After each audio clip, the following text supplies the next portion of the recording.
kuteka maji katika hali ya kuadhimisha miaka 62 ya mapinduzi ya Zanzibar. Leo hii tuko katika maeneo ya Mwera Pongwe ya wilaya ya Kati, mkoa wa Kusini Unguja, ambapo ufunguzi na uzinduzi wa nyumba za makazi kwa wafanyakazi wa hospitali ya Mwera Pongwe umezinduliwa rasmi na Waziri wa Fedha na Mipango, Mheshimiwa Juma Malik Akil, ambapo mengi ameyazungumza ikiwemo lengo la kufunguliwa kwa nyumba hizi, lakini pia ile dhamira ya serikali kupitia Chama cha Mapinduzi katika awamu hii ya 8 ya Rais Dr. Hussein Ali Mwinyi. Tumsikilize zaidi. Bora, nyumba nzuri, lakini Waswahili tunalena kwamba tunasema kitunze kitu.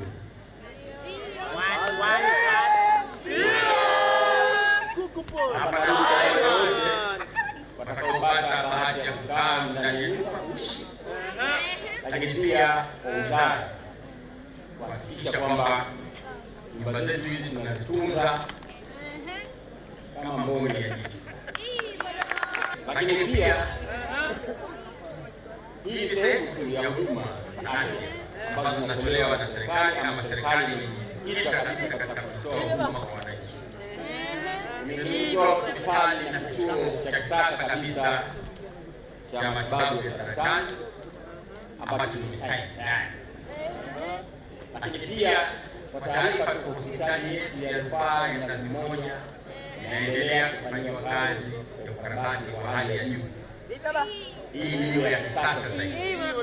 Kama ilivyokuwa binadamu lazima apate afya bora, lakini pia huduma ilivyokuwa nzuri. Hapa Katibu Mkuu Wizara ya Afya Dr. Mngereza Mzee Miraji amezungumzia lengo hasa la kufanywa kwa uzinduzi huu, lakini pia kwa kuzinduliwa hizi nyumba kwa wafanyakazi, ambapo nyumba hizi zitachukua familia 16, ambapo 8 zitachukua kila mmoja chumba na vitatu, na familia 8 zilizobaki zitachukuliwa kwa vyumba viwili. Mengi zaidi tumsikilize Katibu Mkuu Wizara ya Afya Dr.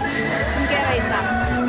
Serikali ya Mapinduzi ya Zanzibar kupitia Wizara ya Afya inaendelea na utekelezaji wa ilani ya Chama cha Mapinduzi mwaka 2025-2030 ibara ya 93, lakini hilo linaenda sambamba na utekelezaji wa ahadi za Mheshimiwa Rais anapokutana na wananchi mbalimbali katika kampeni na hata alipohutubia Baraza la Wawakilishi.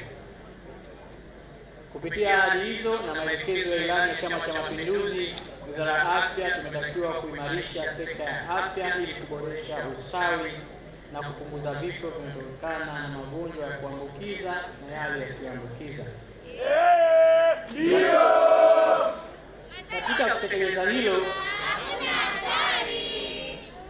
Katika kutekeleza hilo, wizara ilijenga hospitali hii ya wilaya ya Kati ambapo ipo hapa Mwera Pongwe na ilifunguliwa tarehe 2 Januari mwaka 2024.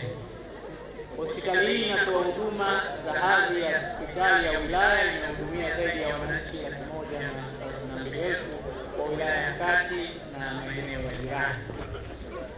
Mheshimiwa mgeni rasmi, Serikali ya Mapinduzi ya Zanzibar mara tu baada ya kufungua hospitali hii iliamua kujenga makazi ya wafanyakazi karibu na hospitali hii ili kuwapunguzia masafa wafanyakazi na kuimarisha huduma za matibabu kwa kuhakikisha kila mwananchi anahitaji huduma za afya anapata kwa wakati.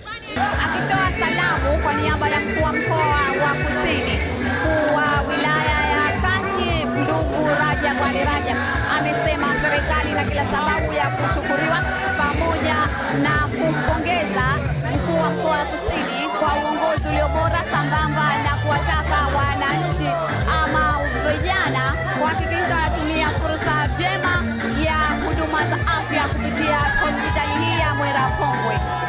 Sisi ombi letu kama wakazi wa mkoa wa Kusini, tunajua serikali inafanya mambo haya ili kuweza kukamilisha ile dhamira njema ya mapinduzi yetu matukufu ya mwaka 64.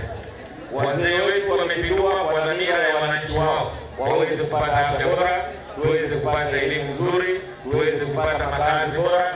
Sasa Mheshimiwa Rais pamoja na serikali yake wamekuwa kipaumbele kuhakikisha kwamba wahudumu wetu wa afya, madaktari, manesi pamoja na wahudumu wengine wanaishi karibu na sehemu zao za kazi, ili wananchi wetu waweze kupata huduma nzuri za afya. Mheshimiwa Katibu Mkuu, nafikiri tukifanya ziara zetu hata saa 7 za usiku tunawasiliana. Kwa hiyo tunaamini sasa zile changamoto ambazo zilikuwa zikitokea, naamini zimepata mwarobaini wake na wananchi wetu wataweza kufurahia huduma za afya bora ambazo zinatolewa katika wilaya yetu pamoja na Zanzibar nzima kwa ujumla. Mheshimiwa Katibu Mkuu, hospitali za wilaya hizi zimejengwa, lakini kwa upande wangu nahisi bado tuna jukumu kubwa sana la kufanya, kutoa elimu kwa wananchi wetu kuweza kutumia vituo vyetu vya awali kule chini, yaani kabla ya kuweza kuja kwenye hospitali za wilaya. Hospitali zinafurika sana, na kwenye hilo tunaweza kuja kuwalaumu wale ambao wanafanya kazi hapa kutokana na umati ambao umekuja, lakini pengine kwa shida ya mwananchi aliyekuwa nayo ndogo angeanza kituo cha afya kule chini, basi asingeweza kufika hapa na ile population hapa ingeweza kupungua. Kwa hiyo tuna jukumu hilo la kutoa elimu kwa wananchi wetu. Ile nafikiri tulibebe wote, serikali ya wilaya na mkoa pamoja na nyinyi wenzetu wa Wizara ya Afya, ili tuweze kuboresha huduma ya afya. Nikiripoti mimi ni Mariam Khair.